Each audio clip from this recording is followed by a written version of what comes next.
Varicose veins కి సరైన చికిత్స కోసం సంప్రదించండి ఎవిస్ హాస్పిటల్. నమస్కారం, వెల్కమ్ టు సుమన్ టీవీ. నేను గీతాంజలి. ప్రస్తుతం మనతో పాటు ఇస్కాన్ నుంచి ప్రణవానంద ప్రభుజీ ఉన్నారండి. అలాగే వారిని డైరెక్ట్ గా ప్రశ్నలు అడిగేందుకు, వారికి ఉన్నటువంటి సందేహాలు నివృత్తి చేసుకునేందుకు కొంతమంది యువతని ఆహ్వానించాము. ఈ రోజుల్లో చూస్తున్నాం కదా, స్పిరిచువాలిటీ, ఆధ్యాత్మికత అనేది యువతలు ఎక్కువగా పెరగటం కావచ్చు, దైవారాధనలో వాళ్ళు ఉండడము, దైవం గురించి కొన్ని విషయాలు తెలుసుకోవటము, వారికి ఉన్నటువంటి సందేహాలు నివృత్తి చేసుకోవడం చూస్తున్నాం. అందులో భాగంగా ప్రణవానంద గారిని రిక్వెస్ట్ చేశాము. ఖచ్చితంగా వారికి సమాధానాలు ఇస్తామన్నారు. వారిని స్టూడియోకి ఆహ్వానించాము. అలాగే వారు అడిగేటువంటి ప్రశ్నలు ప్రత్యక్షంగా మీరు కూడా వినండి, మీ సందేహాలు కూడా నివృత్తి అవుతాయని భావిస్తున్నాం. ఇక కార్యక్రమాన్ని ప్రారంభిద్దాము. ప్రభుజీ నమస్కారం అండి. హరే కృష్ణ. హరే కృష్ణ. మీ అందరికి కూడా స్వాగతం అండి. ప్రభుజీ, ముందుగా నా ప్రశ్న, ఆడవాళ్ళు పీరియడ్స్ లో ఉన్నప్పుడు ఆలయాలకు వెళ్ళకూడదు అనేది ఎప్పుడు ఒక క్వశ్చన్. అందరికీ తెలిసిందే ఇది, ఎందుకంటే ఇళ్లలోనే పక్కన కూర్చోబెడతారు, ఇంట్లో కనీసం దీపం పెట్టే ప్రదేశానికి కూడా వెళ్ళనివ్వరు, ఆ గాలి కూడా తాకనివ్వని ప్లేస్ లో కూర్చోబెడతారు. అయితే దీని మీద ఒక పెద్ద డిబేటే జరుగుతుందండి. గత కొద్ది రోజులుగా చూస్తున్నాం కొన్ని కొన్ని ఇష్యూస్. ఎలా అంటే అదేం తప్పులేదు, చేసుకోవచ్చు, చక్కగా పూజ దానిదే ఉందంటారు కొంతమంది. దేవాలయానికి వెళ్ళే ఏం కాదంటారు కొంతమంది. లేదు లేదు వెళ్ళకూడదని, వెళ్ళొచ్చని, అది కూడా 3 days అని, 5 days అని, ఇలా రకరకాల డిస్కషన్లు ఎప్పుడు జరుగుతూనే ఉంటాయి. అసలు ఇలాంటి సమయంలో ఎందుకు పూజించొద్దని చెప్పారు? ఫస్ట్ ఆ రీజన్ తెలుసుకోవాలనుకుంటున్నాను. ఇప్పుడు ఒక మాతృమూర్తిగా మీకు తెలుసు, ఆ సమయంలో we don't feel like doing anything. ఇప్పుడు డాక్టర్స్ అందరూ ఏమంటారంటే రెస్ట్ తీసుకోండి అని చెప్తారు, బీ కంఫర్టబుల్, బీ హ్యాపీ అని అంటారు. శాస్త్రం కూడా ఒక మాతృమూర్తులకు ఉండే ఆ అవస్థని చూసి వాళ్ళు ఏమన్నారంటే కష్టపడాల్సిన అవసరం లేదు, గుడికి రావాల్సిన అవసరం లేదు, పూజలు పునస్కారాలు అంటే ప్రొద్దున పూట లేవాలి, తల స్నానాలు చేయాలి, తర్వాత మీకు తెలుసు కదా ఎంత శుచి మడి, ఇవన్నీ కావాలి, ఇవన్నీ వద్దు, హాయిగా మీరు భగవన్నామం చేసుకోండి. భగవన్నామానికి ఏ అవస్థలో ఉన్నా సరే ఏం పర్వాలేదు. ఇప్పుడు చూడండి, ద్రౌపదీదేవి వస్త్రాభరణాని కోసం కురుసభకి లాగినప్పుడు అదే అవస్థలో ఉండింది. కానీ ఆవిడ హే ద్వారకా నిలయాచ్యుత గోవింద పుండరీకాక్ష అంటే భగవంతుడు రాలేదండి. అంతనే లేదు లేదు నేను 5 రోజుల తర్వాత వస్తాను. పరమాత్మకి ఏమీ డిఫరెన్సియేషన్ లేదండి. మనకి సామాజికంగా, మానసికంగా, ఆరోగ్యపరంగా ఆలోచించి ఒక వ్యవస్థ పెట్టారు. ఇప్పుడు చూడండి, ఒక వ్యక్తి మరణించాక కొన్ని రోజుల పాటు ఆరాధన చేయకూడదు, 10 రోజులు. ఎందుకంటే వాళ్ళు ఎక్సెసివ్ గా బాధలో ఉంటారు ఆ సమయంలో. ఇప్పుడు పూజ చేయాలి, దీపం పెట్టాలి, అవి చేయాలి, ఇవి చేయాలి అంటే వాళ్ళు ఆ బాధలో చేయలేరేమో అని ఈ 10 రోజులు చేయకనానా అని చెప్పారు. ఎంత కన్సిడర్ చెప్పండి శాస్త్రం మనకి. ఒక శాస్త్రం అని ఇచ్చినప్పుడు మనం పాటించకుండా లేదు నేను ఇప్పుడే చేస్తాను అని అంటే మూర్ఖత. కాబట్టి మనకి ఎప్పుడైతే వీలుంటుందో, నీకు 25 రోజులున్నాయి ఆరాధన చేసుకోవడానికి, 25 రోజుల్లో నేను గుడికి వెళ్ళను, కానీ ఇదే టైంలో గుడికి వెళ్తాను. కొన్ని ఆలయాలలో స్త్రీలని ఎలౌ చేయరు అని, కొన్ని ఆలయాల్లో నియమాలు ఉన్నాయి, వాళ్ళ నియమాలు. లేదు మేము వెళ్ళి తీరుతాం. ఎక్కడ మనకి కొన్ని ఆలయాలు ఉన్నాయి, అక్కడ కేవలం స్త్రీలే ఆరాధన చేస్తారు, స్త్రీలకి ఎలౌడ్ ఉంటుంది, పురుషులకి ఎలౌడ్ ఉంటుంది. కొన్ని దగ్గర వ్యవస్థని గౌరవించడం, భక్తి అంటే ఏంటో తెలుసా అండి, శాస్త్రాన్ని గౌరవించడం, వ్యవస్థని గౌరవించడం, ఇది అన్నిటికంటే ముఖ్యంగా మనం తెలుసుకోవాలి. ఎప్పుడైతే మనం పెద్దల పట్ల నమ్మకం ఉంటుందో, పెద్దలు చెప్పిన మాట ఎప్పుడైనా సరే మనకి మంచిది మనం యాక్సెప్ట్ చేయడం ఫస్ట్ లక్షణం అన్నమాట. కాబట్టి ప్రతిదానికి మనం రెబెల్ అయిపోయి నేను ఇది చేసే తీరుతాను అని అనుకుంటే ఇంకా అలాంటి వాళ్ళని ఎవరు కాదు. కానీ ఆలయంలో కొన్ని వ్యవస్థలు ఉన్నాయి, శుచి, శుభ్రత అవన్నీ ఉంటాయి. వాటన్నింటినీ పాటించుకొని ఒక 5 days రెస్ట్ తీసుకొని చక్కగా భగవన్నామం చేసుకుంటూ ప్రవచనం వింటూ ఉండండి, భగవద్గీత భాగవతం వింటూ ఉండండి. భగవన్నామం చెప్పడానికి, ప్రవచనాలు వినడానికి ఎటువంటి ప్రాబ్లం లేదు. చక్కగా 24 గంటలు భగవన్నామ స్మరణ చేసుకోవచ్చు. ఆ సమయంలో చక్కగా ప్రవచనాలు వినటం, దాంట్లో ఎటువంటి ప్రాబ్లం లేదు. 2 విషయాలు చేయకూడదు ఏంటి అంటే భగవంతుడి ఆరాధన, ఆలయానికి వెళ్ళటం. ఈ 2 ఆపేసెంట్ మిగతా అన్ని చేసుకోండి బ్రహ్మాండం. తెలిసి తెలియకుండా ఒకవేళ ఆలయంలో ఉన్నప్పుడు అలా జరిగింది అనుకోండి, తెలియక చేసిన తప్పుకి అయిపోయింది నువ్వు పదా అని పట్టుకుంటాడండి భగవంతుడు. కృపా స్వరూపం, భక్తవాత్సల్యుడు అండి ఆయన. తెలియక చేయని తప్పుకి ఏమీ ప్రాబ్లం ఉండదు. తెలిసి తప్పు చేయకూడదు, అది గుర్తుపెట్టుకో. ఆ సమయంలో కనీసం మీరు దైవనామస్మరణ కూడా చెయ్యొద్దు, ఏ చాంటింగ్స్ గానీ ఏవి చెయ్యొద్దు అని కొంతమంది. భగవన్ నామానికి మంత్రం కాదు, భగవన్ నామానికి ఎటువంటి రూల్స్ కూడా లేవు. హరే కృష్ణ కృష్ణ కృష్ణ హరే హరే, హరే రామ రామ రామ హరే హరే, ఇది షోడసాక్షర నామ్నాం కలి కల్మషనాశనం నాతర పరతరోపాయ సర్వవేదేషు దృశ్యతి. ఈ నామాన్ని మీరు ఎంత చేస్తే అంత మంచిది, బ్రహ్మాండంగా చేసుకోవచ్చు, ఎటువంటి ప్రాబ్లం లేదు. కాబట్టి శాస్త్ర మన ధర్మము వాజ్ జస్ట్ కన్సిడరేట్. కాబట్టి ఆ శాస్త్రాన్ని ఇచ్చిన ఆ వాక్కుని మనం గౌరవిస్తూ మనం ఆలయానికి, భగవత్ సేవకి, భగవత్ ప్రత్యక్ష ఆరాధనకి దూరంగా ఉండి భగవన్నామస్మరణకి, భగవంతుడు చెప్పిన చక్కటి ప్రవచనాలు వినటంలో ఎటువంటి ప్రాబ్లం లేదు. చక్కగా వివరించారు ప్రభుజీ. మరి కొందరు ప్రశ్నలు అడిగేందుకు సిద్ధంగా ఉన్నారు. ముందుగా మీ పేరు, ఎక్కడి నుంచి వచ్చారు, మీ ప్రశ్న. హరే కృష్ణ గారు, నా పేరు వీర్నాథ్. మేము ఇక్కడ హైదరాబాద్ నుంచి వస్తున్నాం. సో నా ప్రశ్న ఏంటంటే, ఆలయాలకు వెళ్ళినప్పుడు హారతిపల్లెంలో దక్షిణ వేయకపోతే కొంతమంది అర్చకులు తక్కువ చూపుతో చూస్తారు, అంటే మా భక్తుల మనోభావాలు దెబ్బతినేలా చూస్తారు. సో దీని కారణంగా పేదవారు రావడం సంఖ్య తగ్గిపోతూ వస్తుంది. సో దీనికి మీరు ఏం చెప్తారు? నేను ఒక విషయం చెప్తానండి.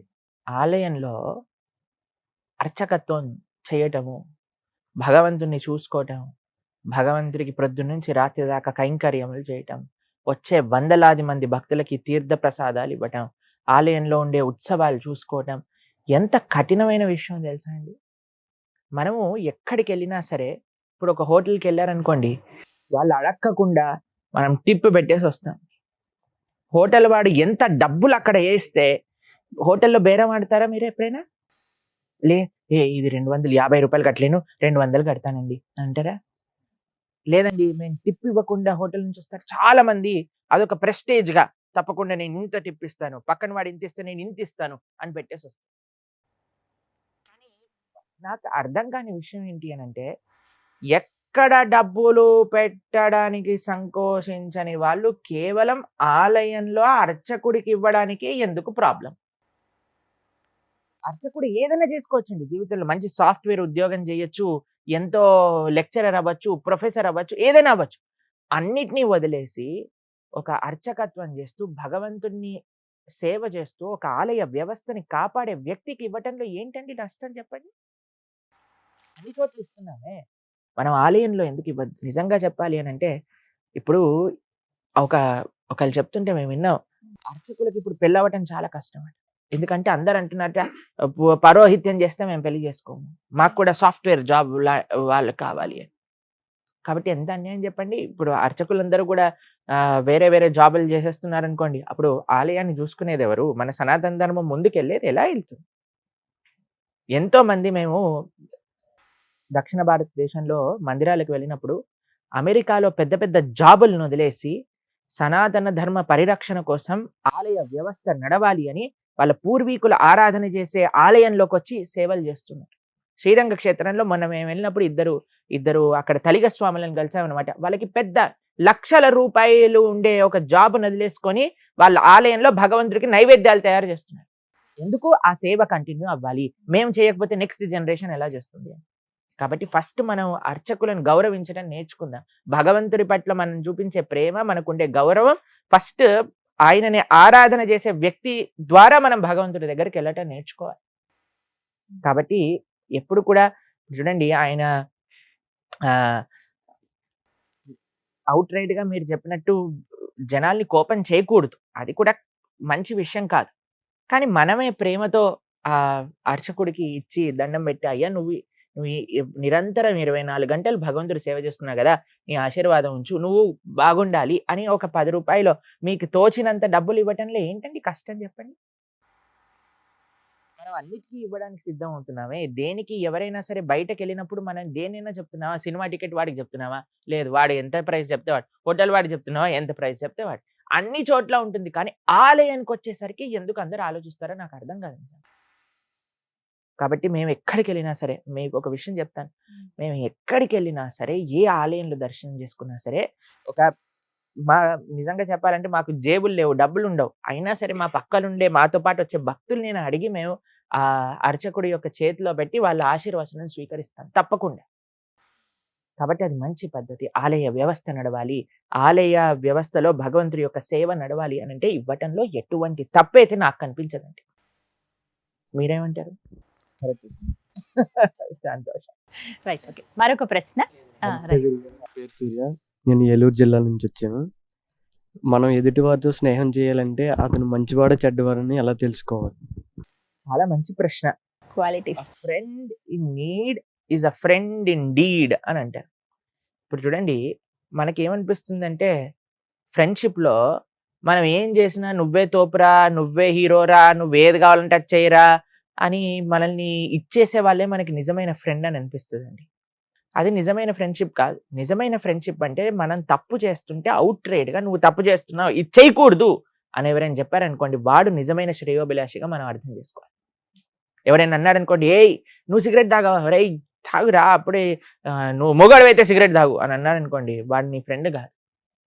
ఎవరైతే మనం తప్పుడు అలవాట్ల నుంచి మనల్ని బయటపడేస్తారో, ఎవరైతే మనం తప్పు చేస్తుంటే మనల్ని సంస్కరిస్తారో, ఎవరైతే నిక్కచ్చుగా, ఇప్పుడు చూడండి చాలాసార్లు ఏమవుతుంది అని అంటే, ఎవరి దగ్గర అయితే డబ్బులు ఉంటారో వాళ్ళ దగ్గర అందరు వ్యక్తులు ఉంటారు. మనం చిన్నప్పుడు ఒక నీతి పద్యంలో చదువుకుంటాం కదా, ఏ బావిలో అయితే నీళ్లు ఉంటాయి అక్కడే కప్పలన్నీ ఉంటాయి. ఒకసారి బావి ఎండిపోయింది అనుకోండి, కప్పలని వేరే దగ్గరికి వెళ్ళిపోతాయి. మనం చూడాల్సింది ఏంటి అంటే, నా కోసం వస్తున్నారా, నా దగ్గర ఉండే వస్తువుల కోసం వస్తున్నారా అని చాలా ఈజీగా తెలిసిపోతుందండి. ఎవరైనా మనకి what they are giving us, ఏదైనా వాల్యూ మన జీవితంలో యాడ్ చేస్తున్నారా మనం ఒకసారి పరిశీలన చేసుకోవాలి. లేదు ఒక పారాసైట్ జలగా అంటారు చూడండి, అది కూర్చొని రక్తం అంతా పీకేస్తుంటుంది. ఫోన్ చేసి 1000 రూపాయలు అయ్యి, 2000 అయ్యి, 500 అయ్యి అని 24 గంటలు మనల్ని అడుగుతున్నాడా? అందుకే మనకంటారు, ఎంతమంది నీతోటి ఉన్నారు అని ఎలా తెలుస్తుందంటే, నీవు ఒక కంట్లో నుంచి ఒక కన్నీటి దార కార్చినప్పుడు ఎంతమంది చేతులు వస్తాయి దాన్ని తుడపడానికి, అంతమంది నీతోటి ఉన్నవాళ్ళు అని చెప్తారు. అంతేకానండి మన ఫేస్బుక్లో 5000 ఫ్రెండ్స్ ఉండటం వల్ల, వాట్సాప్లో మనకి 5000 కాంటాక్ట్స్ ఉండటం వల్ల మనం పొందేది ఏం లేదండి. అందులో ఒక్క వ్యక్తి అయినా సరే మనకి మంచి చెప్పేవాడు ఉన్నాడు అనుకోండి, వాడు నిజమైన ఫ్రెండ్. నేను మీకు విషయం చెప్పాలా, అందరికంటే మన బెస్ట్ ఫ్రెండ్ ఎవరైనా ఉన్నారంటే అది భగవంతుడే. ఎందుకంటే ఆయన ఒక్కడే నిజంగా ఒక జీవుణ్ణి మంచి మార్గంలో నడిపించడానికి ఎప్పుడు మన హృదయంలోనే ఉంటూ మనల్ని మంచి సజెషన్స్, మీకు ఎప్పుడైనా మీరు ఏదైనా పని చేయాలనుకున్నప్పుడు ఇన్నర్ వాయిస్ అని ఒక మనసులో నుంచి ఒక శబ్దం వినిపిస్తుంది అందరికీ, ఒరే ఇది మంచిరా, ఇది చెయ్యి, ఇది చెడు, ఇది చేయకూడదు అని. కానీ మనం ఏం చేస్తాం, వాడు నూరు చూసి మన పని మనం ఏం కావాలంటే అది చేసుకుంటుంటాం అన్నమాట. నిరంతరం కాన్స్టెంట్గా మనకి మంచి సజెషన్స్ ఇస్తున్నవాడు మన హృదయంలోనే పరమాత్మ. ఆయన నిజంగా మన బెస్ట్ ఫ్రెండ్ అన్నమాట. Krishna is our best friend. కాబట్టి మంచి సాంగత్యం చాలా ముఖ్యం. ఈ మధ్య పిల్లల్లో ఏమైపోయింది అనంటే, ఫ్యాషన్ ఎలా అయిపోయింది అనంటే, ప్యాషనెట్గా ఉండటం, అందరూ ఏదో తిరగటం, పార్టీలకు వెళ్ళటం, చాలా మంది జీవితాలు పాడైపోతున్నాయి. ఎందుకు మాకు ప్రాబ్లం అంటే ఏం లేదండి, ఫ్రెండ్షిప్లో ఏముంది, మాకు ఒక చాలా మంచి స్నేహితుడు ఉండేవాడండి. ఆయన మాతో మాట్లాడుతూ ఉండేవారు. మేము ఇంజనీరింగ్ చేయడానికి వెళ్ళిపోయాం, వారు హైదరాబాద్లోనే ఉన్నారు. వాళ్ళ ఫ్రెండ్స్ అందరు కలిసి ఒకసారి వాళ్ళ కాలేజ్ లోపల కార్ రేసింగ్ అని పెట్టుకున్నారనమాట. ఔటర్ రింగ్ రోడ్లో 130, 140, 150 ఆ స్పీడ్లో వెళ్ళిపోతుంది. ఈయన కారు ఒక స్పాన్ ఆఫ్ సెకండ్లో తప్పిపోయింది. తర్వాత రోడ్ పై నుంచి టాపుల్ అయిపోయింది, ఇటువైపు నుంచి అటువైపు ఎగిరిపోయాడు, ప్రాణాలు పోయాయి. మేము ఎంత బాధపడ్డామో మాకు ఆ విషయం తెలిసినప్పుడు. అంటే ఒక ఏజ్లో ఉన్నప్పుడు అండి, ఆ ఫ్రెండ్షిప్, ఆ ప్యాషన్ మనల్ని క్యారీ అవే చేసేస్తుంది అనమాట. కానీ ఎవరైతే కరెక్ట్ ఫ్రెండ్షిప్స్ని ఐడెంటిఫై చేస్తారో, ఎవరు నాకు నిజమైన శ్రేయోభిలాషి అని తెలుసుకుంటాడో, వాడు జీవితంలో సక్సెస్ఫుల్ అవుతాడు. అందుకే ఎంతమంది ఉన్నారు కాదండి, ఎంతమంది ఉన్నా వారు మనకి ఏం చేస్తున్నాడు, ఒక్క ఫ్రెండ్ ఉన్నా చాలండి. ఒక్క ఫ్రెండ్, ఒక్క స్నేహితుడు ఉన్నా సరే మన జీవితంలో మనల్ని మంచి మార్గంలో నడిపించేవాడు చాలు. We are not worried about quantity, ఇంతమంది ఉన్నారు అంతమంది ఎవరికి చూపించుకుంటామండి, అందరు మనల్ని పాడు చేస్తూ ఉంటే. కాబట్టి ఒక్క మిత్రుడు ఉన్నా సరే మంచివాడు ఉండాలి చాలు. ఈ గుణాలు చూసి సెలెక్ట్ చేసుకోవాలి. మీ డౌట్ క్లారిఫై అయిందా? రైట్, మరొక ప్రశ్న. నమస్తే స్వామి, నా పేరు చైతన్య. నేను కల్కి మూవీ చూసాను. అందులో అశ్వత్థామ యుగాలు దాటి బతికి ఉన్నాడు కదా, కృష్ణ పరమాత్మ వెళ్ళిపోయారు, ఆయన ఇంకా బతికే ఉన్నాడు కదా, ఆయన కృష్ణుడి కన్నా గొప్పవారా? అంటే మనకి చిరంజీవులు అని మనం వింటూ ఉంటాం కదా, కొన్నిసార్లు మీరు ఉంటే సప్త చిరంజీవులు అంటారు, తర్వాత అమరులు అని అంటారు, దేవతల్ని అమరులు అంటారు, మరణం లేని వాళ్ళు అని అంటుంటారు. కొన్నిసార్లు మానవుడిని మృత్యలోకానికి చెందినవాడు అని అంటారు. మానవుడికి మరణం ఉంది, దేవతకి మరణం లేదు. ఇంకో విషయం చెప్తాను, మానవుడికి మరణం ఉంటుంది, పుట్టిన ప్రతివాడు చావక తప్పదు. దేవతల సంగతి ఏంటి, వాళ్ళు స్వర్గంలో ఈ అమృతాన్ని తాగుతూ ఉంటారు కదా, మరి వాళ్ళకి మరణం లేదా అని అంటే దేవతలు కూడా మరణించాలి. దేవతలు కూడా వాళ్ళ వాళ్ళ పోస్ట్ లో నుంచి తొలగిపోయి క్షీణే పుణ్యే మర్త్యలోకం విశంతి అని అంటారు. ప్రతి ఒక్క దేవతకు కూడా వాళ్ళ కాలమానం బట్టి 100 ఏళ్ళు వాళ్ళు బతుకుతారు. అయిపోగానే మళ్ళీ మానవుడుగాను ఏ జన్మ వాళ్ళకి రాసుంటే ఆ జన్మకు పుట్టాల్సిందే. చిరంజీవుల సమయం ఏంటి అని అంటే చిరంజీవులు ప్రళయం అయ్యేంత వరకు బ్రతికుంటారు. ప్రళయంలో వాళ్ళు కూడా వెళ్ళిపోతారు. ఎప్పటికీ మరణం లేకుండా ఉండే వ్యక్తి భగవంతుడు మాత్రమే. గజేంద్రుడు అందుకే లోకంబులు లోకేశలు తెగిన తుది అలోకంబగు పెంచీకటి నవ్వండెవ్వడు ఏకాకృతినై వెలుగుండో అతనినే సేవింతుందంటే. కాబట్టి మనం సేవ చేయాల్సింది కేవలం భగవంతుని మాత్రం, ఇంకెవ్వరిని మనం సేవ చేయాల్సిన అవసరం లేదు. ఎందుకంటే ప్రతి ఒక్కళ్ళు వాళ్ళ వాళ్ళ సమయం బట్టి వెళ్ళిపోవాల్సిందే. మనుషుడు ఇన్ని సంవత్సరాలకు వెళ్ళిపోతే దేవతలు అన్ని సంవత్సరాలకు వెళ్ళిపోతారు, చిరంజీవులు అన్ని సంవత్సరాలకు వెళ్ళిపోతారు. కేవలం భగవంతుడు భగవంతుడి యొక్క లోకంలో ఉండే పార్షదులు మాత్రమే శాశ్వతం, ఇంకెవ్వరు శాశ్వతం కాదు. కాబట్టి ఇందాక మీరు అన్నట్టుగా కృష్ణుడు వెళ్ళిపోయాడు, అశ్వత్థామ ఉన్నాడు అని అంటే ఏం లాభం? కృష్ణుడు వెళ్ళిపోయింది ఏదో శరీరాన్ని విడిచిపెట్టలేదు. కృష్ణో స్వదాగోపకతే అని అంటుంది భాగవతం. ఆయన స్వలోకానికి, ఆయన గోలోకానికి చేరుకున్నారనమాట. కాబట్టి అశ్వత్థామ ఉన్నాడు, ఆయన సరే వెళ్ళిపోవాల్సిందే. అశ్వత్థామ చేసిన పనులు ఏంటో తెలుసా అండి మీకు? ఎంత అన్యాయమైన పని చేశాడో తెలుసా అశ్వత్థామ? కురుక్షేత్ర యుద్ధంలో అంత అయిపోయాక ఆయన ఒక టెంట్ లో ఉన్నాడు అనమాట. సాయంత్రం పూట టెంట్ లో ఉంటే ఇలా చూస్తూ ఉన్నాడు. ఒక చెట్టు పైన ఒక పెద్ద పక్షి వచ్చి, చిన్న చిన్న పక్షులు ఉన్నాయన్నమాట, చీకటి సమయంలో తినేసింది. తినేయంగానే వీడు అనుకున్నాడు, ఇది నాకు ఒక డివైన్ ఇంటర్వెన్షన్ నా జీవితంలో, నేను కూడా వెళ్ళిపోయి. యుద్ధ నీతి ఏంటంటే సూర్యాస్తమయం అయిపోయాక మళ్ళీ మనం యుద్ధం చేయకూడదు. అయితే ఏం పర్వాలేదు, ఇది నాకు ఒక ఐడియా అని అనిపించి ఏం చేశాడంటే పాండవులు ఉండే ప్రదేశానికి వెళ్ళాడు. వెళ్ళి 5గురు ఇలా పడుకున్నారనమాట. పడుకోగానే వాళ్ళ 5గురు ఒక తలలు తెగ్గొట్టేశారు. తెగ్గొట్టి 5గురు తలలు తీసుకొని దుర్యోధనుడి దగ్గరికి వెళ్తారు. నేను 5గురు పాండవుల్ని చంపేశా అనగానే చాలా ఆనందపడతారు దుర్యోధనుడు. కానీ వీడికి పాండవుల్ని చంపేంత సీన్ లేదు అశ్వత్థామకి. సరే ఒకసారి టెస్ట్ చేస్తాను అని ఒక తలని ఇవ్వమన్నాడు అనమాట. తలని తీసుకొని ఎటువంటి దుర్యోధనుడు అంటే ఆల్మోస్ట్ శరీరాన్ని విడిచిపెట్టే స్థితిలో ఉన్నాడు, తొడలన్నీ విరిగిపోయి పడిపోయాడు. ఆ కొద్దిపాటి శక్తితో తలని లానంగానే మొత్తం ముక్కలు ముక్కలు అయిపోయింది తల. అప్పుడు చెప్తాడు, ఒరే ఇది పాండవులు కాదురా, పాండవులు పిల్లలైన ఉప పాండవులు, పిల్లల్ని చంపేసేసాడు అనమాట అశ్వత్థామ. దుర్యోధన లాంటి దుష్టుడు అన్నాడు. కనీసం నేను అనుకున్నా ఈ అందరు పోతే కనీసం ఉప పాండవులు కురు వంశాన్ని ముందుకు తీసుకెళ్లే వాళ్ళైనా బ్రతుకుంటారని, నువ్వు వాళ్ళని కూడా చంపేశావు, ఎంత దుర్మార్గుడిరా, ఎంత అన్యాయం చేసావురా నువ్వు అన్నట్టు. అయినా సరే ఊడుకోలేదు అశ్వత్థామ.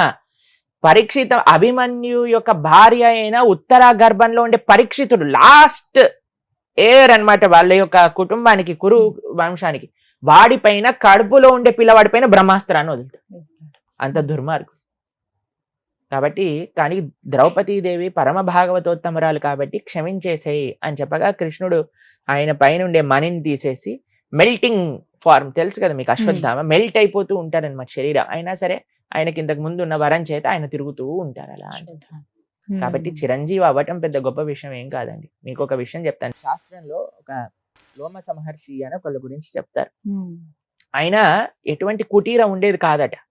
ఎప్పుడు కూడా అరణ్యంలో తిరుగుతూ ఉండేవారట జపం చేసుకుంటూ భగవన్నామని. అయితే అందరు ఋషులు మునులు అడిగేవాళ్ళట, అయ్యా నువ్వు కుటీరం కట్టుకోవచ్చు కదా, ఆశ్రమంలో ఉండొచ్చు కదా అంటే నాకు టైం లేదు అనేవాళ్ళట.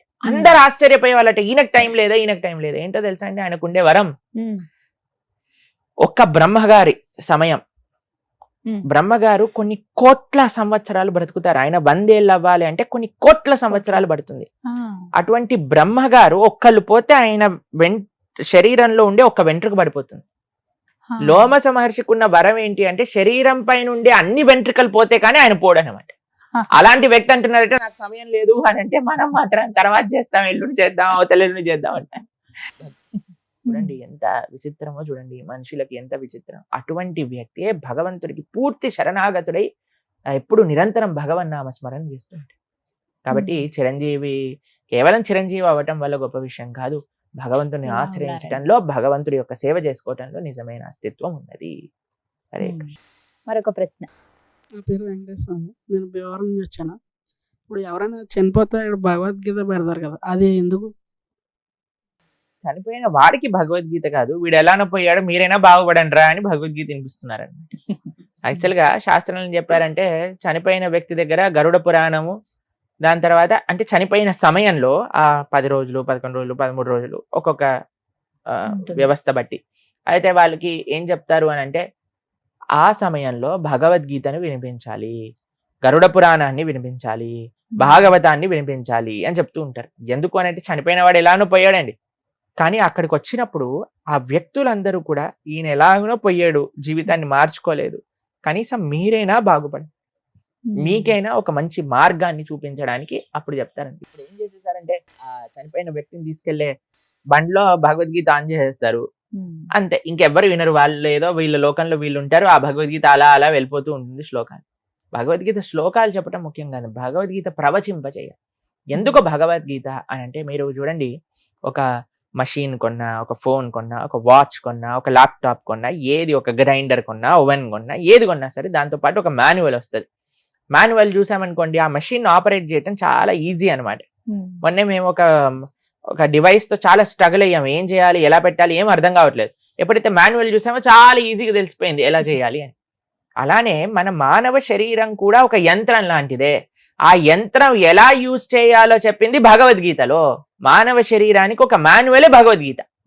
ఈ వ్యక్తి ఎలానో పోయాడు, బాగుపడలేదు, కనీసం వచ్చిన వారైనా వింటారేమో. ఎందుకంటే అండి, ఒక వ్యక్తి చనిపోయినప్పుడు ఆయన వ్యక్తిని కాల్చేటప్పుడు అందరికీ ఒక రకమైన వైరాగ్యం కలుగుతుంది. చూసారా, ఈయన ఇంత సంపాదించాడు, ఏమి తీసుకెళ్ళలేదు, ఏమి పట్టుకొని వెళ్ళలేకపోయాడు, అన్నిటిని ఇక్కడే వదిలేశాడు, కనీసం బట్టలు కూడా ఉండవండి, అలా కాల్చేస్తాడు వ్యక్తిని.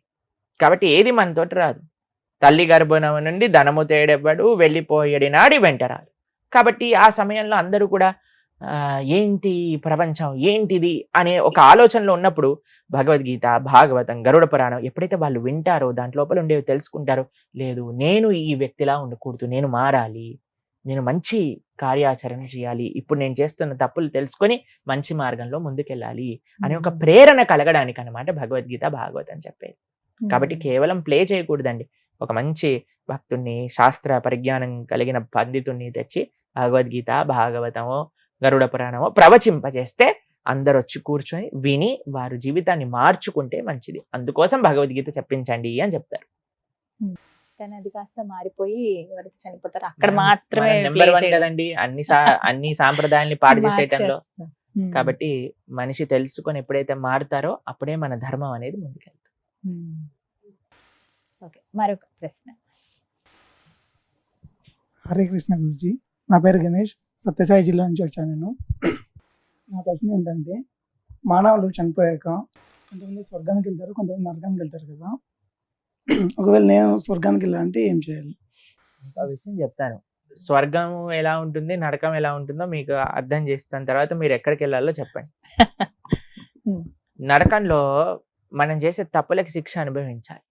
ఒక్కొక్క రకమైన పనికి ఒక్కొక్క రకమైన శిక్ష అని నరకంలో సుమారుగా 28 నరకముల గురించి శాస్త్రములలో ప్రస్తావన చేస్తున్నారన్నమాట. అయితే ఫర్ ఎగ్జాంపుల్ మీరు వినాలనుకుంటున్నారా, చెప్పనా? సరే, ఎవరైనా పశు హింస చేసిన వాళ్ళు ఉన్నారనుకోండి, వాళ్ళని కుంభీపాకము అనే ఒక నరకంలో వేస్తారనమాట. అక్కడ ఏం చేస్తారంటే, మనం ఎలాగైతే ఫ్రై చేసుకొని తిన్నారనుకోండి ఈ ప్రపంచంలో, అక్కడ మనల్ని చేస్తారనమాట, పకోడాలుగా వేయిస్తారని. అదొక రకం. ఎవరైనా తాగే అలవాటు ఉందనుకోండి, కాబట్టి అక్కడ కూడా తాగించాలి కదండి, ఎలా మరి, లేకపోతే ఎలా, వీడికి తలనొప్పి వచ్చేస్తుంది కదా. కాబట్టి అక్కడ ఏం చేస్తారు అని అంటే, ఇనుము ఉంటుంది కదండి, ఇనుముని బాగా కరిగిచ్చేస్తారనమాట. ఇనుముని కరిగించినప్పుడు రెడ్ కలర్ లిక్విడ్గా అవుతుంది కదా, దాన్ని మంచి షాంపెయిన్ గ్లాసులో పోసి నోట్లో పోస్తారనమాట. కాబట్టి ఇలా ఒక్కొక్క తప్పుకి ఒక్కొక్క నరకం ఉన్నది, ఒక్కొక్క రకమైన ఇబ్బందులు మనం అక్కడ పొందాలి అని. వేరే వాళ్ళని అనవసరంగా కష్టపెట్టి అనవసరంగా మాటలతో అన్న వ్యక్తులు ఉంటారు కదా. సో ఆ నరకంలో ఒక స్పెషాలిటీ అయిన పక్షులు ఉంటాయి, వాటిని రురు పక్షులు అని అంటారు. వాటి ఉండే నరకం పేరు రౌరవం అని అంటారు. ఆ నరకంలో ఏం చేస్తాయంటే, ఒక పెద్ద ప్లాట్ఫామ్ ఉంటుంది, ఉండదు ఆ ప్లాట్ఫామ్లో, మనిషి మాత్రమే ఉంటాడనమాట. పైనుంచి రురు పక్షులు వచ్చి వాటికి ముక్కు ఇక్కడ నుంచి అక్కడ దాకా ఉంటుంది. మనిషి అంటే ఆ జీవి అక్కడ ఉన్నప్పుడు వాటిని సజీవంగా పీక్కొని తింటూ ఉంటాయి అనమాట ఈ రురు పక్షులు. అలా ఇది ట్రైలర్ మాత్రమే, సినిమా అక్కడికి వెళ్తే తెలుస్తుంది అనమాట ఏంటి అని. కాబట్టి ఇలా అమ్మో. చాలా నరకాలు ఉంటాయి. ఇది నరకం యొక్క ప్రస్తావన. స్వర్గం ఎలా ఉంటుందో చెప్తాను. ఇప్పుడు నువ్వు వారం రోజులలో కష్టపడ్డ డబ్బులన్నీ పెట్టుకొని ఈ వారం చాలా టైర్డ్ అయిపోయాను, నా ఫేవరెట్ హీరో సినిమా రిలీజ్ అయింది కాబట్టి నేను కొనుక్కొని సినిమాకి వెళ్తాను అని సినిమా కొనుక్కొని పాప్కార్న్ కొనుక్కొని కూల్ డ్రింక్ కొనుక్కొని అన్ని కూర్చొని చూసాం అనుకోండి, చాలా మంచి సినిమా అనుకోండి, ఏమనిపిస్తుంది నీకు? సినిమా అయిపోయాక అబ్బో అయిపోయిందా, అప్పుడే అయిపోయింది ఏంటి, ఇక్కడ కూర్చున్నాను అయిపోయింది, అంతేనా? ఎంజాయ్ చేసావు కానీ ఏమైపోయింది, ఇంత తొందరగా అయిపోయిందా అని అనిపిస్తుంది, అంతేనా? స్వర్గంలో ఎలా ఉంటుందట, నువ్వు భూలోకంలో ఇంత పుణ్యం చేశాను అనుకోండి, స్వర్గంలో నీ అనుభవం ఇంతసేపే ఉంటుంది. నువ్వు ఇక్కడ ఇంత పాపం చేసావు అనుకోండి, నరకంలో కష్టం ఇంత అనుభవించాల్సి వస్తుంది. దానికి రెట్టింపు కష్టం నరకంలో అనుభవించాల్సి వస్తుంది. ఇంత పుణ్యం చేసావు అనుకోండి, స్వర్గంలో ఇంతే అనుభవించాల్సి వస్తుంది. ఈ రెంట్లో ఏది బాగుందంటే రెండూ బాగాలేదు, రెండూ మంచిది కాదు. అందుకే మనకంటారు స్వర్గము వద్దయ్యా నీకు నరకము వద్దు. ఈ రెండు ప్రదేశాలు చాలా మంది రిలీజియన్స్ లో కేవలం స్వర్గం నరకం ప్రస్తావనే ఉంది, అండ్ హెవెన్. అవునండి. కానీ మన సనాతన సంస్కృతిలో ఒక స్పెషల్ ఆఫర్ ఉంది, ఏంటో తెలుసా అండి? స్వర్గము వెళ్ళినా వేస్టే, నరకము వెళ్ళినా వేస్టే. భగవంతుడి యొక్క లోకానికి వెళ్తే, ఏ లోకానికి వెళ్ళినా సరే, ఆ బ్రహ్మ భువనాలోక పునర్ ఆవృత్తిను అర్జున మాముపేత్యతు కౌంతేయ పునర్జన్మ న విద్యతే. భగవంతుడు శ్రీకృష్ణ పరమాత్మ ఉన్న ప్రదేశానికి వెళ్ళారనుకోండి, మళ్ళీ తిరిగి రావాల్సిన అవసరం ఉండదు. ఆ పరమాత్మ లోకంలో ఒక విచిత్రం ఉంది, ఏంటో తెలుసా అండి? అక్కడ మనకి కష్టం లేదు, ఇసుమంత కష్టం కూడా ఉండదన్నమాట. ఆ లోకం ఎటువంటిది అని అంటే కేవలం అత్యున్నతమైన ఆనందంతో కూడుకున్న లోకం. టైం బౌండరీ లేదు. స్వర్గంలో నీ టైం అయిపోయిందని బయటపడేస్తాడు స్వర్గంలో ఉండేవాళ్ళు, తన్ని మరి బయటకు వెళ్ళి కొట్టేస్తారన్నమాట. అయిపోయిందిరా నీ టైం, పో కిందికి భూలోకంలోకి వెళ్ళి మళ్ళీ ఇక్కడికి వచ్చి ఇక్కడ అనుభవించు అని చెప్తారు. కానీ ఒక్కసారి మనం వైకుంఠానికి వెళ్ళాం అనుకోండి, అక్కడ నుంచి మళ్ళీ కిందికి రాము. వైకుంఠంలో నిరంతరం భగవంతుడి యొక్క సేవ చేసుకుంటూ ఉండొచ్చు. కానీ ఇక్కడికి వెళ్ళటం చాలా కష్టం. అమెరికాకి వీసా రావాలంటే చాలా కష్టం చూడండి. అలా వైకుంఠానికి వీసా రావాలి అంటే చాలా కష్టపడాలి. ఏం కష్టపడాలి అని అంటే ధార్మికంగా ఉండాలి. ఈ కలియుగంలో కలోదోష నిదేరాజన్ అస్తి ఏకోన్మహాన్ గుణాన్ కీర్తనాతేవ కృష్ణస్య ముక్త సంగ పరం వ్రజేత్ అని అంటే, వైకుంఠానికి వీసా కావాలి అంటే భగవంతుడి యొక్క నామ నిరంతరంగా జపం చేయాలి, మంచి ఆచరణ ఉండాలి, మంచి వ్యక్తుల యొక్క సాంగత్యంలో ఉండాలి, మంచి గురువుని ఆశ్రయించాలి, చక్కగా భగవద్భక్తి మార్గంలో ముందుకెళ్ళాలి. అప్పుడు స్వర్గం వద్దు మనకి, నరకం వద్దు, వైకుంఠానికి వెళ్ళచ్చు. హరే మరొక ప్రశ్న. గురూజీ, నా పేరు శివ, పెద్దపల్లి డిస్ట్రిక్ట్ నుంచి వచ్చాను. నా ప్రశ్న ఏంటంటే, ఇప్పుడు నిత్యం దేవాలయానికి వెళ్ళేటప్పుడు మనం మాంసాహారం తింటే దేవాలయకు రావద్దని చెప్పేసి అంటారు. ఇప్పుడు రాముడు అలాంటి వాడే మాంసాహారం తినదని చెప్పేసి అంటారు. ఇప్పుడు మన దేవాలయాలు కూడా దేవుని దగ్గర మాంసంతో మేకతోటి చేస్తారు కదా, అలాంటప్పుడు భక్తులు మేము పోతే మమ్మల్ని లోపలి గుడిలోకి రానివ్వరు. సో అది రీజన్ దేవుడు రావద్దని చెప్పేసి అన్నారా? భక్తులం భక్తులు అన్న మరుక్షణం ఎవరిని హింస పెట్టని ప్రవృత్తి కలిగిన వాడే భక్తుడు. ఇప్పుడు చూడండి, మీరు ఒక వ్యక్తి అన్నారనుకోండి, నాకు మీరంటే చాలా ఇష్టం అండి అని అన్నారనుకోండి, మీ పిల్లలు రాగానే పాట్ అని చంప మీదకి వెళ్ళి ఒకటి లాగి పెట్టారనుకోండి, అప్పుడు మీరు ఏమంటారు? ఓ నా భక్తుడు ఇరా నాన్న తండ్రి, ఏం పర్వాలేదు అంటారా? ఏమంటారు మీరు? జాగ్రత్తగా ఉండు, నా పిల్లవాడినని నువ్వు నా ఇంట్లో పలకరిస్తున్నావు అంటారు, అంతేనా అండి? భగవంతుడికి కేవలం నువ్వు నేను మాత్రమే సంతానం కాదండి, భగవంతుడికి ప్రతి జీవి కూడా సంతానం. అందరినీ సృష్టించింది భగవంతుడేనా అండి? కాబట్టి ఏ జీవినన్నా మనం హింస చేసినప్పుడు మనం భగవంతుడి యొక్క భక్తుడిగా ఎలా చెప్పుకుంటాం? మనం చెప్పుకోలేం. భక్తి అన్న మరుక్షణం ఏ ప్రాణిని హింస పెట్టము. అది ఫస్ట్ భక్తుడికి ఉండాల్సినది, అహింస. కృష్ణుడు ఎన్నిసార్లు భగవద్గీతలో ఈ విషయం చెప్పారు, అహింస అహింస అహింస. తెలిసి ఎవ్వరికి ఇబ్బంది పెట్టకూడదు, ఇది ముఖ్యమైన విషయం. ఫస్ట్. సెకండ్ది, రాముడు మాంసాహారాన్ని తిన్నాడు. మీకు ఒక విషయం చెప్తాను. రాముడు అయోధ్య నగరంలో అయోధ్య నగరాన్ని విడిచిపెట్టి అరణ్యవాసానికి వెళ్ళేటప్పుడు ఒక ప్రతిజ్ఞ చేస్తారు. ఏమంటారో తెలుసా అండి? మీకు ఒక విషయం చెప్పానా? రాముడు మాట తప్పడెప్పుడు, ఈ విషయం తెలుసా మీకు? ఆయన ఇచ్చిన మాట, తండ్రి ఇచ్చిన మాట కోసమే ఆయన రాజ్యం వదిలేసి వెళ్ళిపోయాడు. ఎవరిచ్చిన మాట? తండ్రి ఇచ్చిన మాట. ఇంకా ఆయన ప్రతిజ్ఞ చేస్తే ఎలా ఫాలో అవుతాడండి? రామ మాట రామ బాణం ఎప్పుడు వెనకాలకి వెళ్ళదు, అంతే కదండి. రాముడు ఒక ప్రతిజ్ఞ చేస్తాడు, నేను ఈ అరణ్యవాసంలో ఉన్నంత సమయం సాధువుగా నార బట్టలు వేసుకొని కంద మూలాలు మాత్రమే స్వీకరిస్తాను అని అయోధ్య నగరంలో ఉన్నప్పుడే ప్రతిజ్ఞ చేసి రాముడు వెళ్ళాడు. కాబట్టి చాలా మంది అరణ్యవాసంలో ఇక్కడ తిన్నాడు అక్కడ తిన్నాడు అని అట్లా ఏం ప్రమాణం లేదండి. సంస్కృతము శాస్త్రము చదవటం వల్ల అర్థం కాదండి. శాస్త్రము గురుముఖత విన్నప్పుడు అర్థమవుతుంది. ఇప్పుడు చూడండి, మీకు మెడికల్ కాలేజ్ బుక్స్ ప్రతి షాప్ లో ఉంటాయి. మీరు వెళ్ళి నేను అన్ని మెడికల్ కాలేజ్ బుక్స్ అన్ని చదివేశాను, నేను ఇప్పటి నుంచి డాక్టర్ అని అంటే ఎవడైనా ఒప్పుకుంటాడండి? మీరు చెప్తే అలాంటి డాక్టర్ దగ్గరికి మీరు వెళ్తారా అండి? వెళ్తారా? మీరు చెప్పండి, వెళ్ళరు కదా. మీరు ఒకడు అన్నారు అనుకోండి, నేను మొత్తం సివిల్ ఇంజనీరింగ్ బుక్స్ చదివేశాను, నేను మీ ఇల్లు కడతాను. నేను అనుకో, అరే మా ఇల్లు కట్టకరా, పక్కింటి ఇల్లు కట్టు, కూలిపోయింది అనుకోండి మా ఇదంతా అయిపోతుంది, అంతే కదండి. కాబట్టి చాలా మంది ఇలా మాట్లాడే వాళ్ళందరూ ఏదో వాళ్ళంతటా వాళ్ళు ప్రయత్నం చేసి ఇక్కడ అది ఉంది అక్కడ ఇది ఉంది అని చెప్పేవాళ్ళు. కానీ ఎప్పుడైతే మనం ఆచార్య పరంపరాముఖతగా మనం తెలుసుకుంటాం, అందుకే కదా స్కూల్ ఎందుకు, కాలేజ్ ఎందుకు, ఇంత చదువుకోవటాలు ఎందుకు, టీచర్ దగ్గరికి వెళ్ళి యూనిఫామ్ వేసుకొని కూర్చొని టీచర్ చెప్పినట్టు విని చేతుల పైన కర్రతోటి దెబ్బలు తిని ఆ గుంజీలు తీసి బెడ్ పైన నించొని నీల్ డౌన్ చేసి ఎందుకు ఇన్ని కష్టాలు, ఇంత పెద్ద పెద్ద బ్యాగులు మోసి ఇంట్లోనే బ్రహ్మాండంగా కూర్చొని చదువుకోవచ్చు కదా. లేదు, ఒక డిసిప్లిన్ కావాలి, టీచర్ చెప్పింది వినాలి, ఆ శ్రద్ధ ఎప్పుడైతే ఉంటుందో అప్పుడే నీకు చదువు అబ్బుతుంది. కాబట్టి మనం కూడా ఎప్పుడైతే ప్రామాణికమైన ఆచార్య పరంపర ద్వారా కృష్ణుడేంటి రాముడేంటి వాళ్ళ తత్వములేంటి తెలుసుకుంటామో అప్పుడే మనం జీవితంలో బాగుపడాలి. రాముడు ఎప్పుడూ మాంసాహాన్ని తినలేదు. టెంపుల్స్ లో కూడా చేస్తారు కదా.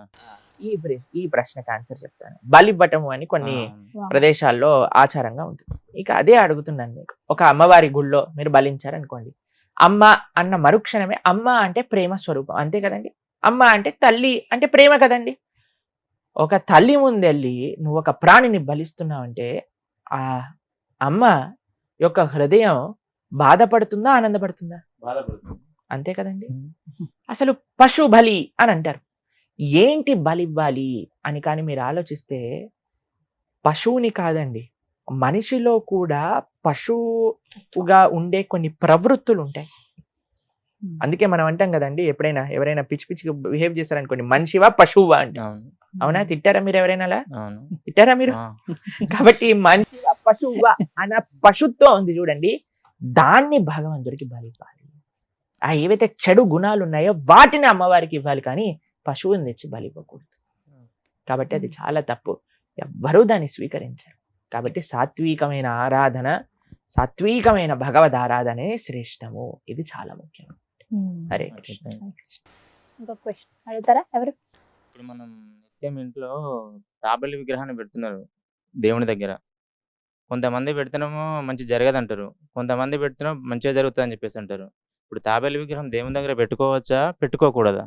తాబేలు ఉన్నా తాబేలు లేకపోయినా ఇంట్లో ధార్మికంగా ఉండకపోతే మంచి జరగదు. తాబేలు మన జీవితాన్ని నిర్ధారించదండి, మన మనస్తత్వం జీవితాన్ని నిర్ధారిస్తుంది. తాబేలు ఒకటి పెట్టేసుకొని నేను నచ్చినట్టు నేను ఉంటాను అని అంటే దానివల్ల తాబేలు ఏం చేయలేదు అటువంటి వాడిని. కాబట్టి కొన్ని సూచనలు ఉన్నాయి, కొన్ని పాజిటివ్ ఎనర్జీని వైబ్రేట్ చేసే కొన్ని విషయాలు చెప్తారు. ఇంట్లో దీపం పెట్టుకోవటం, ధూపం పెట్టుకోవటం, తర్వాత చక్కటి పుష్పములు ఉండటము, తాబేలు, జలము, ఇవన్నీ ఉండొచ్చండి. కానీ అన్నిటికంటే ప్రధానం ఏంటి అని అంటే ఇంట్లో ఏముండాలి అంటే భగవద్ ఆరాధన చేస్తూ ఉండాలి, ధార్మికంగా ఉండాలి. అటువంటి ఇంట్లో ఎవ్వడూ ఏం చేయలేదు. కానీ ఏ ఇంట్లో అయితే పూజ, ధర్మము, ధార్మికత, భగవన్నామము ఇలాంటివి ఏం లేవో అదంతా నెగిటివిటీ తోటి స్ప్రెడ్ అయిన ఇంట్లో తాబేలు పెట్టారనుకోండి, పాపం ఆ తాబేలు ఏం చేస్తుంది? తాబేలు అసలే మెల్లగా నడిచే ప్రాణాయ. కాబట్టి ఏం చేయలేదు పాపం, అది సాత్విక జంతువు. పర్వాలేదు, తాబేలు కూడా పెట్టుకోండి, మంచిగా కూడా ఉండండి, భగవన్ నామం కూడా చెప్పండి, ఆరాధన కూడా చేస్తూ ఉండండి, అప్పుడు మంచిది అవుతుంది. హరే కృష్ణ. గురుజీ, ప్రస్తుత సమాజంలో మత మార్పిడి అనేది పెద్ద మహమ్మారి అయిపోయింది. ఎవరు చూసినా మన హిందువులని డైరెక్ట్ గానీ ఇండైరెక్ట్ గానీ మత మార్పిడి చేస్తున్నారు. వేరే మతాల వారిని మన హిందువులు ఎవ్వరే కానీ ప్రలోభ పెట్టలేదు మీరు మా మతంలోకి రండి అని. సో ఈ మత మార్పిడి మీద మీ ప్రధాన ఉద్దేశం ఏంటి? మీరు అన్నట్టుగా మత మార్పిడి చాలా జరుగుతుంది అని మనం సమాజంలో చూస్తున్నాం. దానికి ముఖ్యమైన కారణం ఏంటి అంటే హిందువులో చైతన్యం లేదు. ఇప్పుడు చూడండి, నేను రేపు ప్రొద్దున ఎవరైనా మీకు తెలిసిన వారు ఈ పక్కింటి వాళ్ళ ఇంట్లోనే ఒకరిని తీసుకొచ్చేసి ఈ రోజు నుంచి ఇదే మా అమ్మ అన్నారనుకోండి, మీరేమంటారు? ఒరే ఆ అమ్మని మార్చేసావేంట్రా? ఏం లేదు, ఈమె బాగా వంట చేస్తుందట, అందుకోసమే నా అమ్మ కావాలనుకుంటున్నాను అంటే ఏమంటారండి మీరు? వాడు ఎంత మూర్ఖుడు ఉన్నాడా ఇంకోడు? కాబట్టి కృతజ్ఞత లేని వ్యక్తులు ఏదో ప్రలోభాలకి, అంటే ఈ జనాలు తప్పే కాదు, అటువైపు ప్రలోభ పెట్టే వాళ్ళ మనస్తత్వం కూడా అలానే ఉంది. చాలా మంది మేము రీసెర్చ్ చేసాం ఎందుకు వెళ్ళిపోతున్నారు అని అంటే, చాలా మంది ఎందుకు ఈ మార్గంలోకి వెళ్తే డబ్బుల కోసం వెళ్ళిపోతున్నారు. కాబట్టి ఎందుకు ఇలాంటి ఇవి చేస్తున్నారంటే వాళ్ళకి డబ్బులు కూడా ఇస్తారట. ఇంతమంది మారిస్తే ఇంత డబ్బులు ఇస్తాము, ఇంతమందిని కన్వర్ట్ చేస్తే మీకు ఇంత కమిషన్ వస్తుంది. తెలుసా మీకు? ఇవన్నీ వినే ఉంటారు, మీ అందరికి తెలుసు కదా ఇక్కడ ఉన్న వాళ్ళందరికీ. కాబట్టి అదో బిజినెస్ అవుతుంది. ప్లస్ మీకు నిజంగా మారినవాడు వాడి యొక్క మతాన్ని చెప్పుకోలేడు, ఎందుకంటే వాళ్ళకి వచ్చే రిజర్వేషన్స్, వాళ్ళకి వచ్చే పథకాలు అన్ని పోతాయి చెప్పుకుంటే. కాబట్టి నిజంగా మారిపోయావు నువ్వు మతం అంటే ధైర్యంగా చెప్పుకో కదా, మతం మారిపోయాను, ఇది నేను ఇది కాదు అని. చూడండి ఎంత తెలివిగల వాళ్ళో. వాళ్ళకి గవర్నమెంట్ నుంచి కావాల్సిన పథకాలు కావాలి, ఇటు మన ధర్మము వద్దు. ఎంత ప్రమాదకరమైన శక్తిగా మార్చేస్తారు చూడండి. చాలా ప్రమాదకరమైన పరిస్థితి ఒకటి నెలకొల్లుతుంది. అన్నిట్లో ముఖ్యమైనది ఏంటి అంటే హిందువులలో చైతన్యం లేదు. ఎంతమంది మీరు భగవద్గీత చదివారా మీరు? అందుకే మరి వేరే వాడు చెప్పాం కానీ బాగుంది కదా అనిపిస్తుంది. మనల్ని మనం చదవకపోయాం అనుకోండి, వేరే వాడు చెప్పింది బాగా అనిపిస్తుంది కదా. మనం చదువుకుంటే మన విషయాలు మనం వింటే ఎంత బాగుండేది. వేరే వాడు వచ్చి ఇది ఇలా అదలా అని చెప్పినప్పుడు వాడికంటే ఒరే నీకంటే 100 రెట్లు నా గీతలో ఉంది చూపించనా అని చూపించచ్చు. వేరే వాళ్ళు అన్నారు అనుకోండి, ఈ నీళ్లు చల్లుతాయి, ఖర్చిప్పిస్తాయి, ఆయిల్ పూస్తాను, నీకు రోగాలు పోతాయి అని అంటే ఎలా నమ్ముతున్నారండి జనాలను? అసలు అర్థం కాదు నాకు. అంటే వారికి అసలు నిజంగా అంటే ఇంకితమైన కామన్ సెన్స్ ఉందా లేదా అనిపిస్తుంది కొన్ని. కానీ కొన్ని ఈ మధ్య జరిగిన కొన్ని పబ్లిక్ టాక్స్ లో కానీ కొన్ని సర్వేలు కానీ ఇలా ఏంటంటే, కొంతమంది దగ్గరికి వెళ్ళి మైక్ పెట్టినప్పుడు మీరు ఏ మతం అని అడుగుతున్నారు, వారిని అడిగినప్పుడు పలానా హిందూ, క్రిస్టియన్, ముస్లిం ఇలా చెప్పాక, క్రిస్టియన్ అయితే మీరు బైబిల్ చదివారంటే నేను రోజు చదువుతాను, మా అమ్మగారు చదువుతారు, మా నాన్నగారు చదువుతారు, నేను అలా చదువుతాను, నేను ఇంత పూర్తి చేశాను, లేకపోతే 2-3 సార్లు చదివానని చెప్తున్నాను. అదే ఖురాన్ విషయానికి వస్తే చదివామంటున్నారు. అదే హిందూస్ దగ్గర మాట్లాడేటప్పుడు మాకు అలా నేర్పించలేదండి రోజు చదవమని, మేము ఇప్పటివరకు అయితే అసలు భగవద్గీత చదవలేదండి. లోపం ఎక్కడుందండి? అదే కదా, మొత్తం వ్యవస్థలో ఉంది లోపం. తల్లిదండ్రుల దగ్గర నుంచి, విద్యా వ్యవస్థ దగ్గర నుంచి, అమ్మమ్మల తాతయ్యల దగ్గర నుంచి, టీచర్ల దగ్గర నుంచి అందరిలో ఉన్నది లోపం. అంటే పాఠ్యాంశంగా ఉంటే బాగుంటుంది, ఇది ఖచ్చితం చేస్తే పాఠ్యాంశం ఎంత ఖచ్చితం చేసినా సరే జనాలకి ఆ ఇంట్రెస్ట్ అనేది లేదు కదా. మన దాంట్లో ధర్మం కాపాడుకోవాలి, అందరికి అనిపిస్తుంది నా ధర్మం ముందుకెళ్ళాలి, నా ధర్మం విస్తృతం అవ్వాలి. వాళ్ళు ఆల్ రాంగ్ మీన్స్ యూజ్ చేస్తున్నారు. ఒకడు గన్ను పట్టుకుంటున్నాడు, కత్తి పట్టుకుంటున్నాడు, ఇంకొకడు ఆయిల్ పట్టుకుంటున్నాడు, కర్చీఫ్ పట్టుకుంటున్నాడు, నీళ్లు పట్టుకుంటున్నాడు. వాళ్ళ ప్రయత్నం వాళ్ళు హుక్ ఆర్ క్రుక్ అని ప్రయత్నం చేస్తున్నారు. కానీ మన ధర్మం ఎప్పుడు అలాంటి పైశాచికమైన పనులు చేయలేదు. మన ధర్మం సాత్వికంగా ఎంతో మంచిగా ప్రవచన మార్గంతో ధర్మాన్ని పరీక్షించుకోవాలని. కానీ ప్రవచనానికి వచ్చేవాడెవడు? అందరికీ బిగ్ బాస్ చూడాలి, అందరికీ వెబ్ సిరీస్ చూడాలి, అందరికీ ఇన్స్టాగ్రామ్ లో రీల్స్ చూడాలి. కానీ ఎవరికి ఎంతమంది ప్రవచనం వినడానికి వస్తున్నారండి? అనవసరమైన విషయాలు చూడటంలో నెంబర్ 1 హిందువులు అయిపోయారు. అవునా కదా?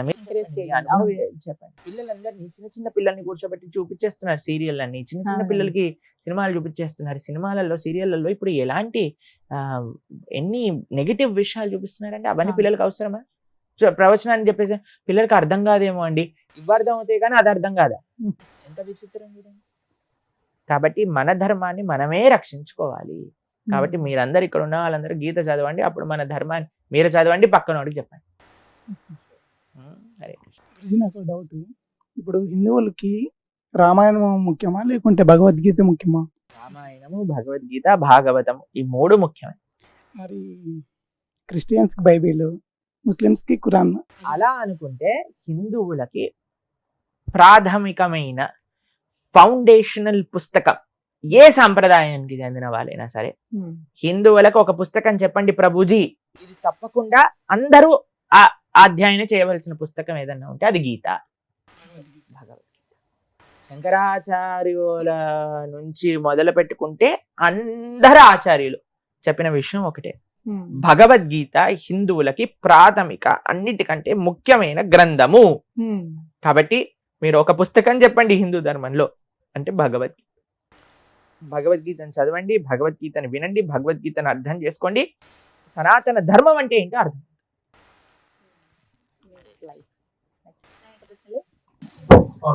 చనిపోయిన ఆత్మ వేరే లోకానికి చేరుతుంది కదా, ఇక్కడ మనం పిండ ప్రదానం చేయడం వల్ల ఆత్మ ఎలాంటి లాభం? ఇక్కడ పిండదానం చేస్తే ఆ వేరే లోకంలో ఉన్న వాళ్ళకి వాళ్ళకి ఎలా ఎట్లా చేరుతుంది చేరుతుంది? అనేది. ఇప్పుడు అమెరికాలో నీ ఫ్రెండ్ ఉన్నాడు అనుకోండి, లేదా మీకు చుట్టం ఉన్నారనుకోండి, ఆయనకి ఇండియన్ కరెన్సీలో డబ్బులు వేస్తే అక్కడ డాలర్లలో ఆయన డ్రా చేసుకుంటున్నాడు కదా. అలానే ఇక్కడ మనం పిండ ప్రదానం చేస్తే ఆ లోకంలో ఆ లోకం కరెన్సీగా మారుతుంది అనమాట. ఎందుకు చేయాలి అని అంటే, ఇప్పుడు ఒక కృతజ్ఞతా భావం, అరే మన తల్లి తండ్రి నన్ను ఇంత పెంచారు కదా, వారికి ఒక మంచి చేయాలి, వారిని గుర్తుంచుకోవటం. సనాతన ధర్మము ఎంతో చాలా విశిష్టం అండి, చాలా విలక్షణమైనది. ఎందుకంటే ఆత్మ యొక్క శ్రేయస్సు ఎక్కడున్నా సరే ఆ ఆత్మ కోసం ఇస్తున్నా. ఆ వ్యక్తి వేరే జన్మలో ఉండొచ్చండి, కానీ పితృదేవతలందరికీ కూడా ఒక హెడ్ ఉంటాడు, ఆర్యమాన్ అని. ఆయన ఏం చేస్తారంటే పిల్లలు చేసే ఆ తర్పణాలు కానీ, ఆ కార్యములు కానీ, ఆ పుణ్యాన్ని మొత్తం కూడా తీసుకుని ఒక బ్యాంక్ లో పెట్టుకుంటారు అనమాట. మళ్ళీ ఈ జీవుడు వచ్చేసరికి ఈ పుణ్యాన్ని యాడ్ చేస్తారు దాంట్లో.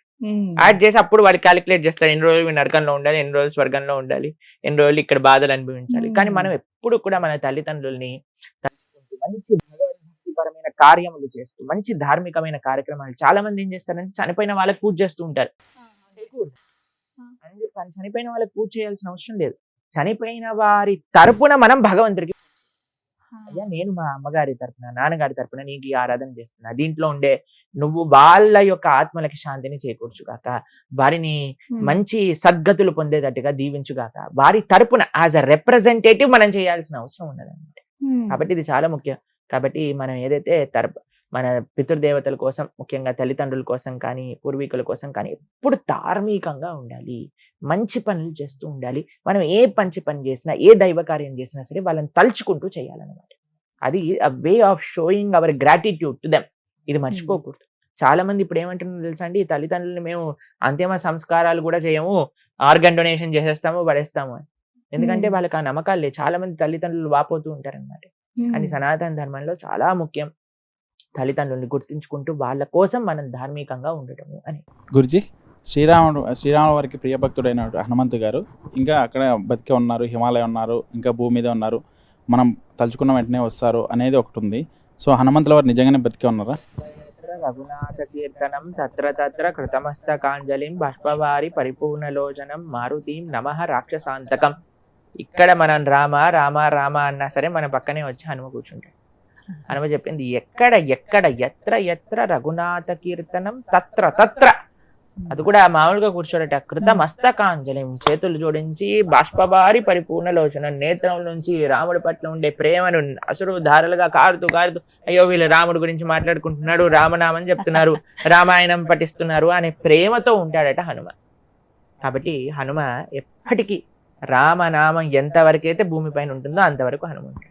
ఎంతవరకు రామ భక్తులు ఉంటారో అంతవరకు హనుమ ఉంటారు. ఎంతవరకు రామాయణం చదువుతారో అక్కడి వరకు రామచంద్రమూర్తి ఉంటారు అనమాట. హనుమ ఉంటాడు. అందుకే భక్తులందరికీ చాలా మందికి చాలా ప్రియం హనుమ అంటే. ఎందుకు అంటే చాలా యాక్సెసిబుల్ అనమాట, చాలా యాక్సెసిబుల్ ఆయన యొక్క భక్తి. చూడండి హనుమ దగ్గర ఒక స్వరూపం మీరు హనుమని చూస్తారు. ఒక దాంట్లో గద పట్టుకుంటాడు, ఒక చేత్తో సంజీవని పర్వతం పట్టుకుంటాడు, హృదయంలో రామచంద్రమూర్తి సీతమ్మ తల్లి ఉంటారు. ఏమి సూచిస్తున్నారు హనుమ అంటే, ఒక చేతిలో మనకి ధర్మాన్ని సంరక్షించడానికి కావాల్సిన శక్తి ఉండాలి. అది ఎలా వస్తుంది? మనం చేసే ఆధ్యాత్మిక సాధన వల్ల వస్తుంది. తర్వాత ఇంకో చేతిలో ఏమి ఉండాలి? సంజీవని. సంజీవని అంటే ఏంటి? రాముడు హనుమకిచ్చిన సేవ. ప్రతి ఒక్కరికి శక్తి కావాలి, సేవ కావాలి, మూడవది హృదయంలో భక్తి కావాలి. ఈ మూడిటికి ప్రతిరూపమే హనుమ. కాబట్టి హనుమ యొక్క ఆరాధన, హనుమకి ప్రార్థన చేయాలి నిరంతరం. స్వామి నీకున్న భక్తిలో ఒక చిన్న రేణు అంతా మనకు వచ్చినా సరే మన జీవితం తరించిపోతుంది అనమాట. కాబట్టి ఎక్కడెక్కడ హనుమంతుని యాక్సెస్ చేయాలంటే రాముడు భక్తుడిగా మారిపోవటం, అంతే హనుమ వచ్చి మన పక్కన ఉంటాడు. ఇప్పుడు మన రాముడి గురించి మాట్లాడుతుంటే అక్కడెక్కడో ఉండుంటాడు, హనుమకు కూడా నమస్కారం చేసుకోవాలి ఒకసారి. హరే కృష్ణ. కానీ హనుమాన్ అని అనగానే చదువుకునే రోజుల్లో ఎవరో ఒక అతను వెళ్ళి హిమాలయాల దగ్గర ఫోటో తీశారని ఒక ఫోటో బాగా వైరల్ అయిందండి. హనుమంతులు ఇప్పటికీ అలా ఉన్నారు, పుస్తకంలో రామ రామ అని ఇలా చదువుతున్నారు. వారికి హిమాలయాల్లో ఉండటం వల్ల మనకేం వచ్చిందని మన పక్కన ఉన్నారని చెప్తే ఇంకా బాగుంది కదా, హనుమ ఉన్నాడు పక్కన, అది మనం యాక్సెస్ చేయాలని. సులువుగా పిల్లలకి పెద్దలకి అందరికి ఇష్టమే. ఎవరన్నా సరే రాముడు నామని చెప్పేవాడు ప్రతి ఒక్కడు హనుమకి ఫేవరెట్. కొంచెం భయం వేసిన ఫస్ట్ తలుచుకునేది ఆయనే కదండి, అంతే కదా. జై హనుమాన్. గురుజీ, త్రేతాయుగంలో రాముడు తండ్రి ఇచ్చిన మాట కోసం వనవాసం వెళ్ళాడు. కానీ ఇప్పుడు చూస్తే కొడుకులు తండ్రిని కాళ్ళతో తన్నేటోళ్ళు ఉన్నారు. అటువంటి వాళ్ళ కొడుకు నుంచి ఇటు మారడానికి కారణం ఏంటి? ఎందుకంటే ఆ తండ్రి రాముడు గురించి పిల్లలకి చెప్పలేదు కాబట్టి. ఎవరైతే పిల్లల్ని రామాయణం చెప్తూ రాముడు ఇలాంటి వాడు, కృష్ణుడు ఇలాంటి వాడు అని చెప్పి పెంచాను అనుకోండి, మనకి దుస్థితి వచ్చేది కాదు. ఎందుకంటే రామచంద్రమూర్తి తన తండ్రి ఇచ్చిన మాట కోసం జీవితంలో సకల ఆనందాలన్నీ వదిలేసుకొని వెళ్ళిపోయాడు. అన్నయ్య పోతున్నాడు కదా అని లక్ష్మణుడికి ఏం సంబంధం లేదు. పాపం ఈ లిటిగేషన్ లో ఆయన రాలేదు, ఆయన పేరే లేదు ఈ కేసులో. అయినా సరే ఆయనంతటా ఆయన నేను అన్నయ్య ఎక్కడ ఉంటే అక్కడే ఉంటాను అని ఈ ప్రపంచంలో అన్నా తమ్ముళ్ళు ఆస్తి కోసం చంపుకోవడానికి అయినా సిద్ధమయ్యే ఈ ప్రదేశంలో ఈ రోజులలో నాకొద్దంటే నాకొద్దు అని కొట్లాడుకున్నారు రామచంద్రమూర్తి భరతుడు.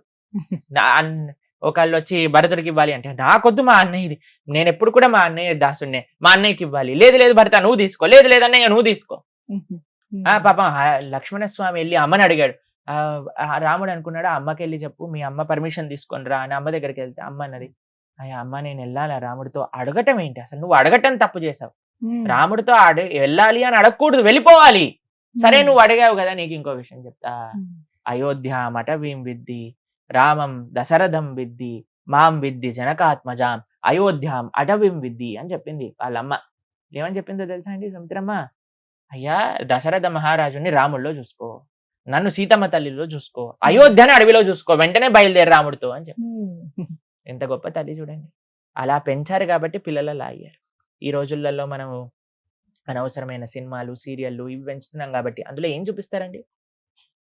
ఏం చూపిస్తున్నారు చెప్పండి? కోడలు అత్తగారిని ఎలా చంపేసింది, అత్తగారు ఎలా ప్రతీకారం చూపించుకుంది, తర్వాత ఒకళ్ళ ఇంట్లో 10 మందిని పెట్టి వాళ్ళు ఎలా కొట్లాడుకుంటున్నారు, అది చూస్తే మన పరిస్థితి ఏమవుతుంది చెప్పండి? మనం కూడా అలానే తయారైపోతుంది. కాబట్టి ఏది మనం చూస్తామో, ఏది మనం వింటామో, ఏది మనం మాట్లాడతామో, ఎటువంటి వ్యక్తులతో ఉంటామో అలానే మన ప్రవృత్తి ఉంటుంది.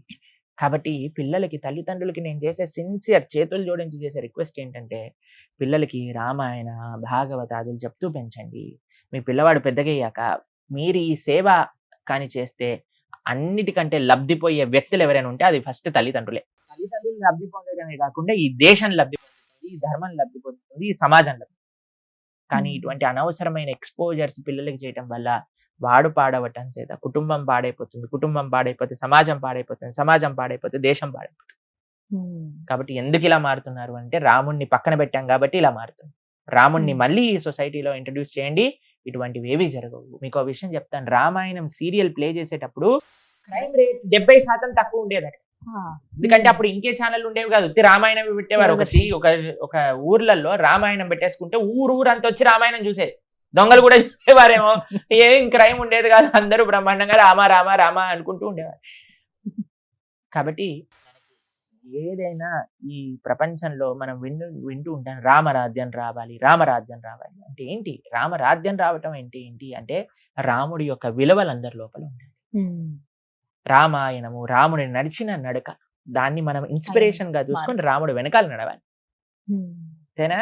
అరే ధన్యవాదాలు, మీ విలువైన సమయం ఇచ్చారు. వీళ్ళు అడిగిన ప్రశ్నలన్నిటి కూడా చాలా చక్కగా సమాధానం ఇచ్చారు. మిమ్మల్ని ఒప్పించుంటే క్షమించండి. హరే కృష్ణ. హరే కృష్ణ.